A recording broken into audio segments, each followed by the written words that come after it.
ভারতে এই মুহূর্তে মানে সাবেক স্বরাষ্ট্র মন্ত্রী জনাব আসাদুজ্জামান খান কামাল তিনি ভারতে আছেন, হয়তো বন্দী হিসাবে অথবা ভারত সরকারের হেফাজতে।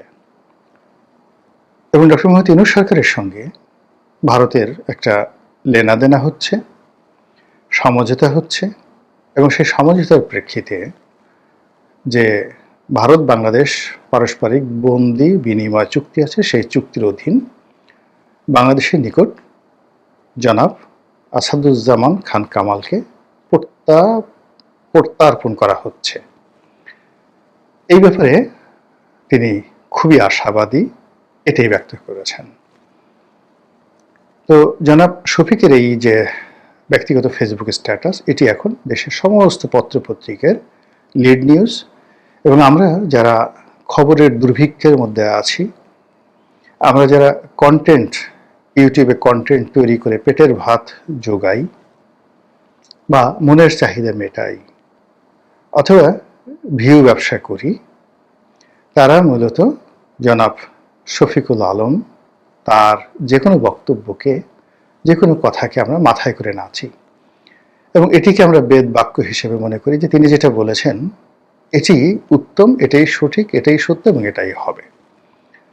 তাকে নিয়ে আওয়ামী লীগের যারা লোকজন বিদেশে আছেন তারা নানা রকম নেতিবাচক কথা বলেন, তারপরে নানা রকম তার উপাধি আছে এবং তাকে দু চোখে দেখতে পারে না। কিন্তু আমার কেন জানি এই ভদ্রলোককে ভীষণ রকম ভালো লাগে।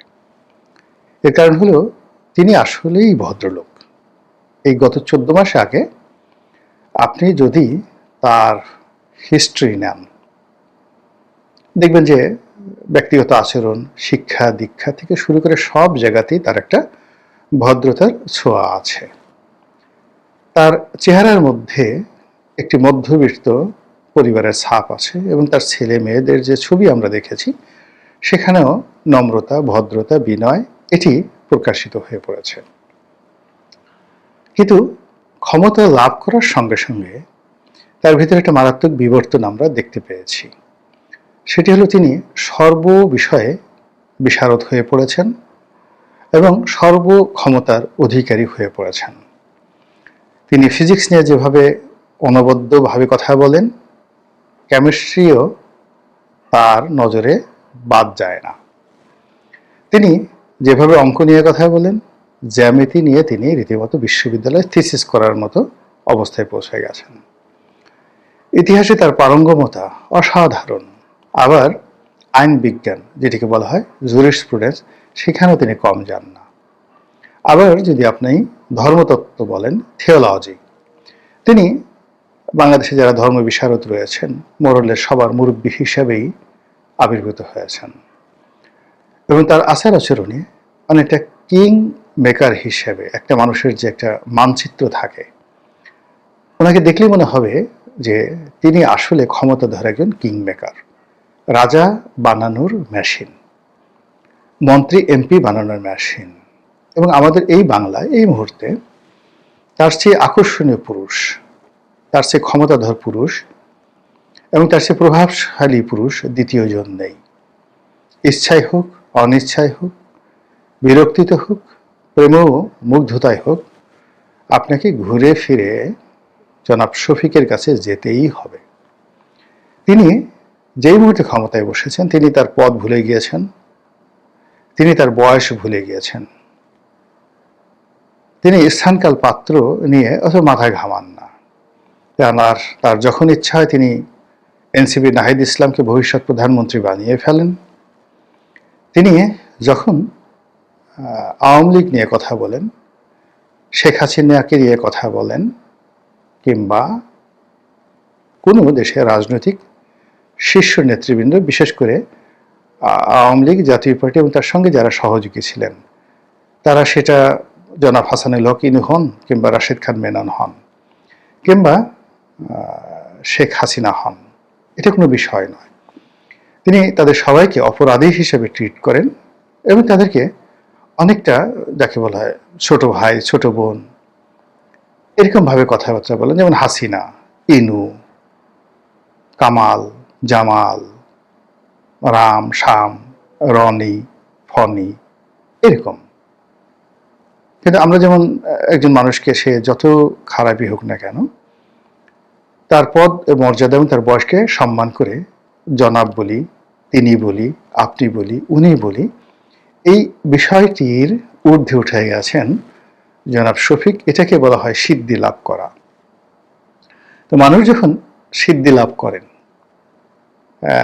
অলৌকিকত্ব পান, ভবিষ্যৎ দেখতে পান এবং অনেক অজানা বিষয়গুলো তিনি জানতে পারেন, তখন দুনিয়ার সবাইকে তার মনে হয় যেন তার সন্তান।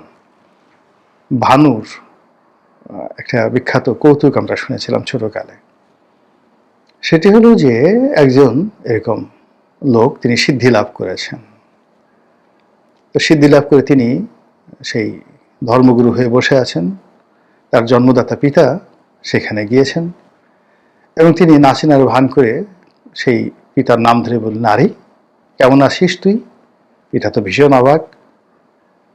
তো তিনি একটু রাগ হতে চাইলেন, কিন্তু সেই যে গুরু বাবা, সিদ্ধি বাবা, তিনি বললেন যে দেখো, আমি সিদ্ধি লাভ করেছি, এখন এই দুনিয়ার সবাই আমার সন্তানের মতো। কথাটা বললাম এই কারণে যে তিনি তার যে ফেসবুক স্ট্যাটাস, সেখানে এমনভাবে কথা বলেছেন যে কামালকে দিয়ে শুরু হবে। সাবেক স্বরাষ্ট্রমন্ত্রী, দ্বন্দ্বিত আসাদুজ্জামান খান কামাল বা ইত্যাদি আরো অনেক কিছু বলা যেতে পারে। তিনি কেবলই কামালকে দিয়ে শুরু করেছেন। কামাল মিন্স একজন তার ছোট ভাই, তার অধীনস্থ, তার দয়া বা অনুগ্রহ ভাজন। এইরকম মানে তার আচরণে, কথাবার্তা এরকম একটা সিদ্ধি সিদ্ধি ভাব চলে এসেছে। তো এটা নিয়ে ভারতের পত্রপত্রিকাগুলো লিখছে, ইউটিউবে কন্টেন্ট তৈরি হচ্ছে, আওয়ামী লীগের লোকজন রীতিমতো রেগে মেগে অস্থির হয়ে যাচ্ছে এবং অনেকে কিন্তু আবার ভয়ও পাচ্ছে। ভয় পাচ্ছে কারণে যে রাষ্ট্রের আসলে সাধারণত কোনো চরিত্র থাকে না। রাষ্ট্রের চরিত্র নির্ধারিত হয় রাষ্ট্র যারা পরিচালনা করেন তাদের কর্মকাণ্ডের উপর। তো সেই ক্ষেত্রে একটি রাষ্ট্র অন্য একটি রাষ্ট্রের জন্য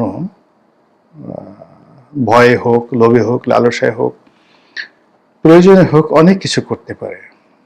আপনারা অতীতে দেখেছেন, যুদ্ধ যখন হতো, যিনি বিজয়ী হতেন তিনি হেরেমে ঢুকে সঙ্গে সঙ্গে আগের বর্ষের স্ত্রী অথবা কন্যা তাদেরকে ক্যাপচার করে, বিয়ে শাদী হোক, ধর্ষণ হোক, একসাথে যাপিত জীবন হোক, তিনি তার সেই দৈহিক কামনা বাসনা মুহূর্তের মধ্যে চরিতার্থ করতে পারতেন। এটাকে অনেকে গনিমতের মাল বলেন, কিন্তু ইসলামের আবির্ভাব হওয়ার অনেক অনেক আগে কিংবা যে কোনো মানে রাজনীতিতে এটা একটা চিরাচরিত কমন ফেনোমেনা।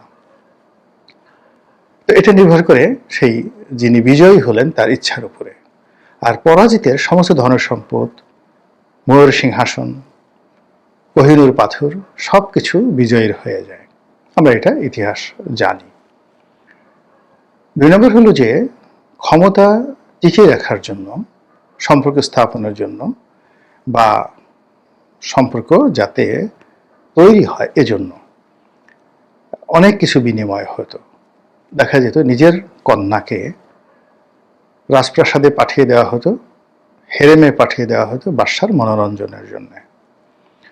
অথবা একেবারে যে শত্রু, যুদ্ধক্ষেত্রের শত্রু, সেই শত্রুর সঙ্গে মিত্রতা স্থাপনের জন্য নিজের কন্যাকে শত্রুর যে বাদশা তার সঙ্গে বিয়ে দেওয়া হতো, অথবা সেই বাদশার সন্তানের সঙ্গে বিয়ে দেওয়া হতো। এই ইচ্ছে ম্যারেজ ডিপ্লোম্যাসি।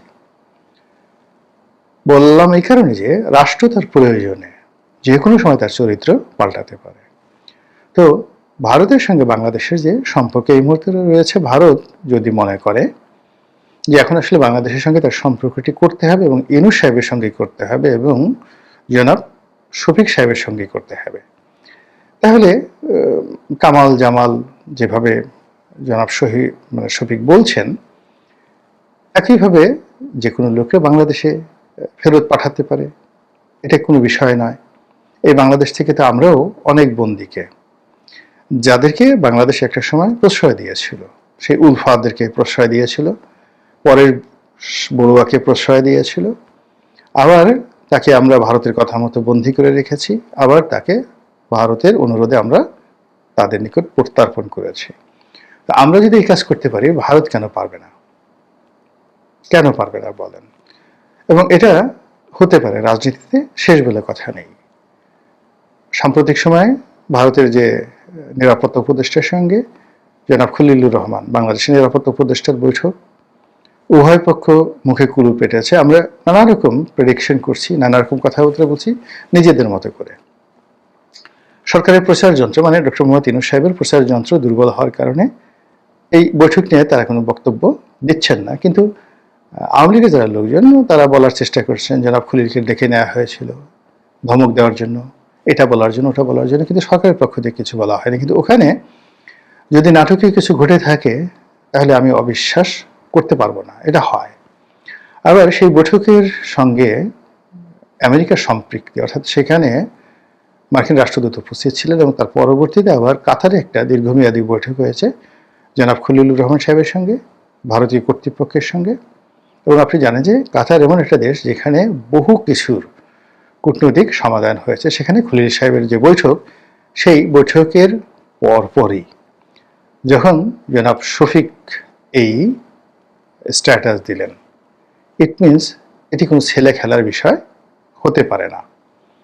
আর ডক্টর মোহাম্মদ ইউনূসের এখন যে কে পারসন, তার প্রধান ব্যক্তি, এবং তার সব বিষয়ই যিনি খোঁজ খবর রাখেন, বলেন, এবং তার স্পষ্টতই সরকারে একটা বিরাট কর্তৃত্ব রয়েছে। কাজী তার যে এই বক্তব্য জনাব আসাদুজ্জামান খান কামালকে নিয়ে, এটি একেবারে উড়িয়ে দেওয়া যায় না। আর এটি যে আওয়ামী লীগের লোকজনের মধ্যে যথেষ্ট উত্তেজনা তৈরি করেছে, যথেষ্ট ভয় তৈরি করেছে, এতে তাদের যে প্রতিক্রিয়া, এটা দেখলেই বোঝা যায়। এবং তারা যখন সান্ত্বনা খোঁজার চেষ্টা করছেন যে এটা হবে না, ভারত এটা করতে পারে না, ভারত এটা করবে না, কংগ্রেস, বিজেপি, মমতা ব্যানার্জি, তারা সবাই, সিপিএম, ভারতের কমিউনিস্ট পার্টি অফ ইন্ডিয়া, তো তারা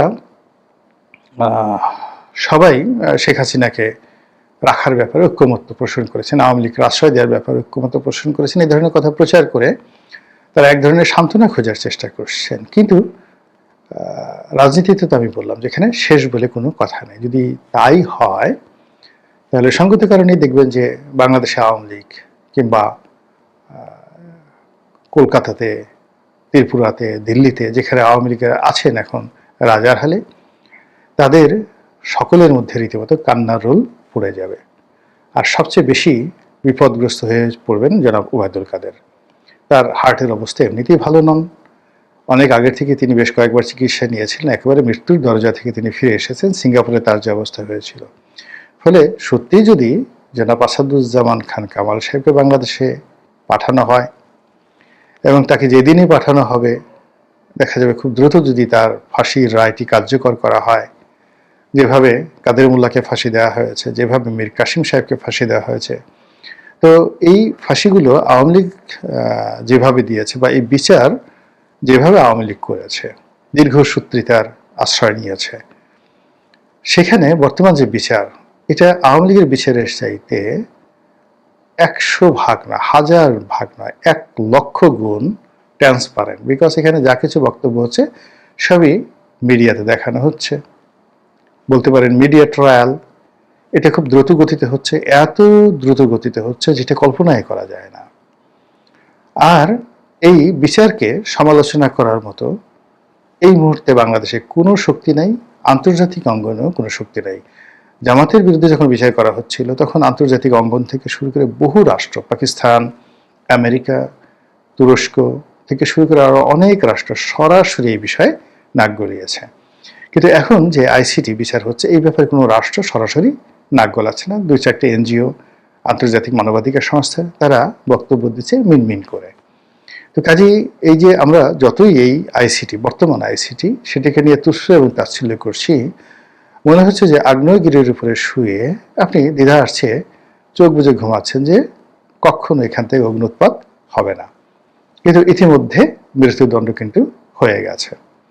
কাজেই যদি এখানে কাউকে হঠাৎ করে মানে শুলে চড়িয়ে দেওয়া হয়, ফাঁসিতে লটকিয়ে দেওয়া হয়, আর বিনিময়ে যদি বিলিয়ন বিলিয়ন ডলারের রাষ্ট্রীয় অর্থনীতির স্বার্থ থাকে এবং ব্যক্তিগত সফলতা ব্যর্থতার বিষয় থাকে, তাহলে রাষ্ট্রীয় শক্তি কেন এই নেগোসিয়েশন করবে না? কাজে আমি যে কথাগুলো বললাম ইতিবাচক নেতিবাচক না হয়ে জাস্ট একটা বিশ্লেষণ। এখানে যারা ভয় পাওয়ার তারা ভয় পাবেন, যারা আশাবাদী হওয়ার তারা আশাবাদী হবেন, অথবা যারা এটাকে শুনতে চাইবেন না যে বোগাস শফিক সাহেব যা কিছু বলেন এটা একটা ভোগাস বিষয়, সেটা তাদের একান্ত ব্যক্তিগত ব্যাপার। মহান আল্লাহ আমাদের সবাইকে হেদায়েত দান করুন এবং হেফাজত করুন। আসসালামু আলাইকুম ওয়া রাহমাতুল্লাহি ওয়া বারাকাতুহু।